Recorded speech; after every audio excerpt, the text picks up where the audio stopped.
gorgeous. I have a few drugstore items here that I want to share with you today, some of which I've tried and tested, some of which are new to me, and I just wanted to share that with y'all today. So let's get started.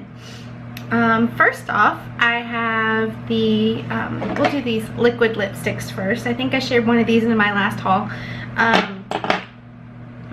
This is the Nyx Liquid Suede Cream Lipstick, and this one's in the color Pink Lust, and it is a beautiful, really poppin' pink, and that's what it looks like. These lipsticks are great if you're going somewhere like to the beach or to the pool where you really don't want your lipstick to budge. Once this puppy sets, it's not going anywhere. And I know my honey doesn't like to kiss me when I have sticky lipstick on, so that's great for that. He appreciates this one very much. The next color I have in the NYX Liquid Suede is Life's a Beach, and I actually had this color on in my last haul. Very pretty corally pink. I love it. Right there. And then the last color I got in the NYX Liquid Suede is the Tea and Cookies. Love the name. And it's a very cool toned pink. It's right there. You can see that. That's all of them. Here, I'll turn it sideways so you can see. So that's what they look like, and I've been very pleased with these. Like I said, for such beautiful bright colors, once they set, they really don't go anywhere. My next product that I picked up, and I've heard lots of good things about these, is the e.l.f. Makeup Removing Cleansing Cloths. And I want to say they were about $3, which is a great buy for a makeup cloth. And you know, they're really awesome for removing swatches and things like that. I haven't tested them on my face yet, but as far as removing makeup, you know, every day off of my hands and things like that when I'm done, really impressed. The pulling off power it packs a punch. So, and they were about $3, which is a great price for that.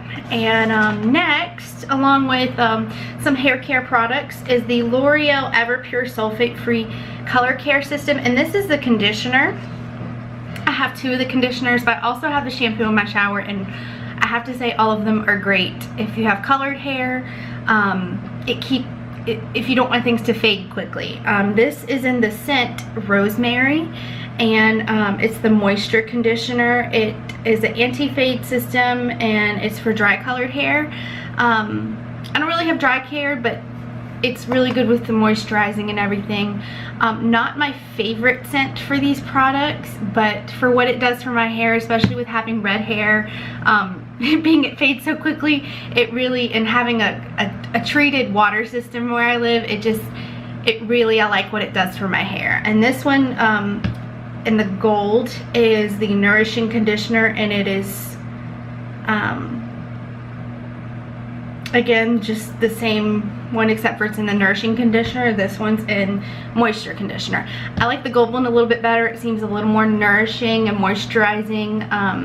If you have dry hair, I'd recommend this one a little bit more. And again, I have the shampoo in this line, this scent, the Rosemary, and I love what it does for my hair. And I want to say they're about $6 or $7, but totally worth it for a low-cost drugstore product for taking care of your colored hair. The next item, it's another hair product, is the SG Salon Graphics Professional Shaping Hairspray.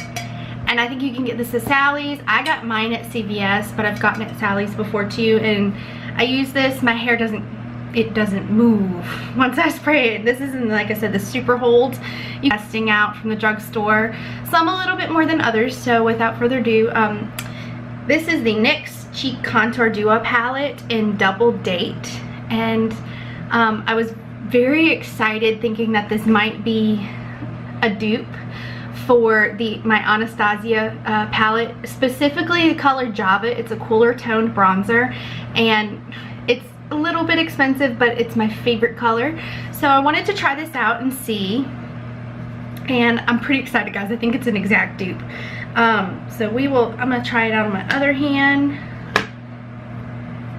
and And let's see. And again, I love my Anastasia palette, so I was really excited to see if this would be a dupe. And they're pretty close, I have to say. The Anastasia, a little more buttery. It claims to be a highlight next to it, and I don't think that I could really use it for highlight. It's a little too mattifying, but very yellowy. Maybe for a setting powder on your eyes, it might be good for that. So I don't know if y'all could see that. And next, as far as my testing out these makeup wipes, as you can see, it just completely gets everything off. Very pleased with these e.l.f. wipes. Next on my list is the Butter Bronzer by Physicians formula. It's only in one shade, butter bronzer, and it's got a very strong scent. Actually, I believe Loey Lane was recommending this one, so I gave it a try. So thanks, Loey. I'm really enjoying this one. And it's got a very strong scent. So if you really don't care for strong scents, this is not the bronzer for you. Very strong coconut scent. It just smells like the beach, like summer. So I'm enjoying that. But here, let me give you guys a swatch. So right here, let me pull that down. I don't know why I have that so high up there. Let me help you. So that's what it looks like. Very warm toned.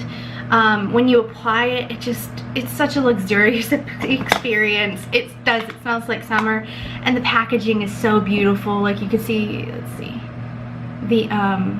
there's little palm trees on here, and it's such cute packaging. I have a little bit up here on my forehead today, so I'm really enjoying that.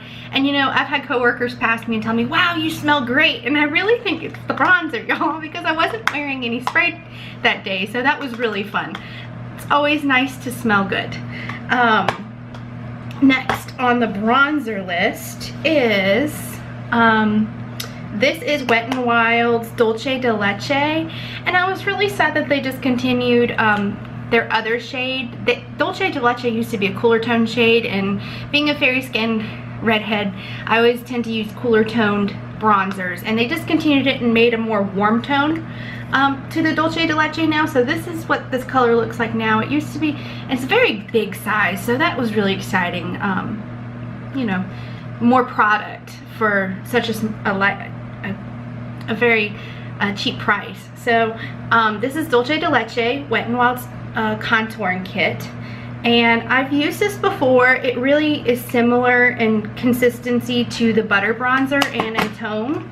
I want to say it was a little cheaper in price. I'll link it down below, but maybe a little darker than the butter bronzer. So let's see. So this is the Dolce de Leche, and this is the butter bronzer. So they're really similar in tone. This one's a little darker, and then it's got just this beautiful soft, oh, it's so soft, guys, in consistency.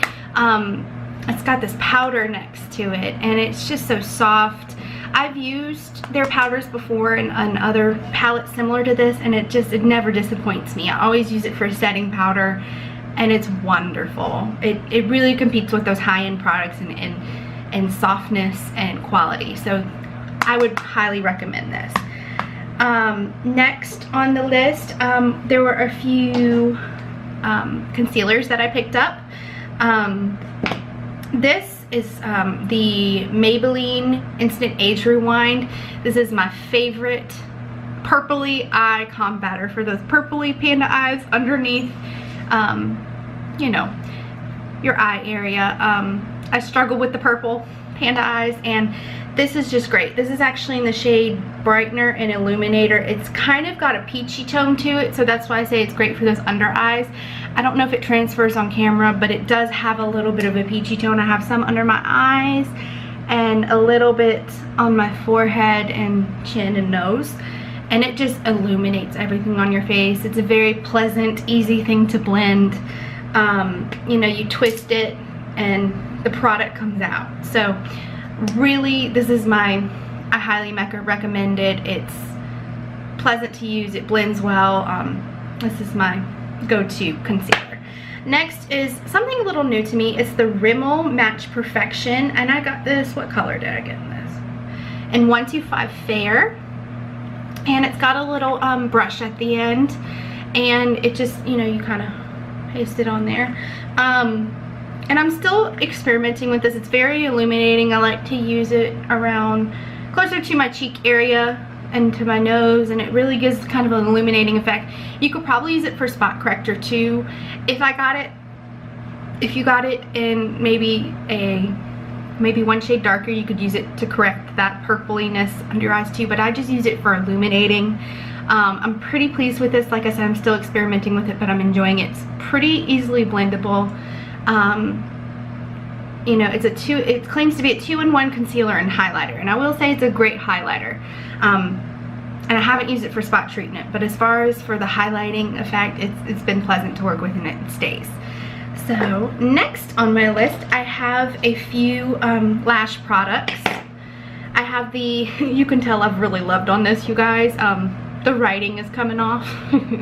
This is the L'Oreal Telescopic Liquid Eyeliner, and this is in the regular shade. I actually have the waterproof one as well. And I have to say, with experimenting with the waterproof one, it's got a blue cap. The regular has a gold. It does not come off. It is definitely waterproof, to the point where when you take it off at the end of the day, you have to scrub. So if you're looking for a waterproof liquid eyeliner, this one's great. But this one is my go-to every day. It really doesn't budge either, but if you're just looking for something with a little more staying power, the waterproof would be it. But this is the L'Oreal Telescopic Liquid Eyeliner, and I love it. Next on my list is one of my favorite foundations. I have very oily skin, so and I have a couple allergies to my skin, so I'm always looking for something that works. And this is the Revlon Colorstay foundation, and this is the one for combination oily skin. And they've changed the formula recently. The formula used to be without SPF, which I will say the one without SPF stayed a little bit better. This one now has 15 SPF, and it doesn't, the consistency halfway through the day doesn't stay as well, I would say. I like the old formula better, but it's still a great long wear foundation. If you want to go for your day without fussing over your foundation, it's great. I wear it when I have long days at work, and it really doesn't budge, and it's got the SPF in it, so that's great. This is in the color Ivory 110. The next shade up was a little bit too dark for me, but one of the other things I like about it is it has a pump. So that is fantastic. You know, you can just pump it on rather than digging your fingers into it, so that's great. Next on my list, my sweet, amazing mother-in-law, shout out Natalie Pickney, got me some of these brushes that she was experimenting with. And these are the Studio 35 some makeup brushes. I think you can get them at Walgreens. This is the blush brush. I don't know if you can see that, but I would love to use this for bronzer. It's very soft, a little thin. It's kind of long. Long. I don't know if you can see. It's longer this way than that way, so it's kind of skinny. So maybe for some bronzer it would be good. I'll have to work with that. And then the next one, it's a double-ended, and it's the eye blending smudging brush. And as you can see, one has kind of a tapered shading brush. It'll be really nice in the crease. It'll be a really awesome way to get in there and shade. And then the other side is a little thicker. It's tapered, skinnier on one end than the other. And I think this would actually be great for a highlight. You know, it's small enough to really get into that small spot, so I'll be excited to play with that. The next one is the eye smudging brush. Eye smudging brush? Yeah, the angled eyeliner and shading brush. So this is the angled eyeliner side. It's again a double-ended brush, and then this one it'll be a good shading brush, whether to get in that little spot or again in the crease. It would be a great crease brush. So those are those three. Thank you, Miss Natalie, for getting those for me. And the next thing on my list is an eyebrow product that I've used a couple times, and I will say that it's not, I was disappointed in that there wasn't much to the crayon side or the eyebrow pencil side of it. It wears out quickly, but again, I do use it every day. And this is the Maybelline Brow Define and Fill Duo by Eye Studio, and it's in the shade Auburn. It's got kind of an eyeshadow pencil on one side. I'm wearing it today as my hair is lightening. And on the other side, it's kind of got this, it's kind of got like an eyeshadow dust. You dip it into the cap and it comes out, you know, on this side. So that's been really awesome. The next thing on my list is the Ardell Wispies. And I used these for my, I want to say my rehearsal dinner for my wedding, and they just weren't quite dramatic enough for the actual wedding. But these are a great everyday lash. They're, like I said, the Ardell Wispies, and I enjoy using them every time. Today I use the Ardell 110s, and let me just have a real moment with y'all, because these puppies did not want to come on today. They were being very combative and rebellious, and normally you know, they're okay, but they just would not bend, and we were having a struggle. So without further ado, the next thing on my list is NYX HD Studio Finish Powder, and I believe that Emily Noel was using this, and she was saying how much she enjoyed it. So I thought I'd test it out today with my NARS, and I'm a diehard NARS. This is their translucent setting powder. Shout out to Katie Blair, she gave this to me, and I love it. I'm a fan. But I thought I'd test them next to each other today. And this is my NARS, and I baked with them today. And this is the NYX HD Studio Finish, and it's a white powder, and it's very poofy. So when you use it, see, beware. So beware about that. And I just made a mess. You know, beware of that. A big one. NARS.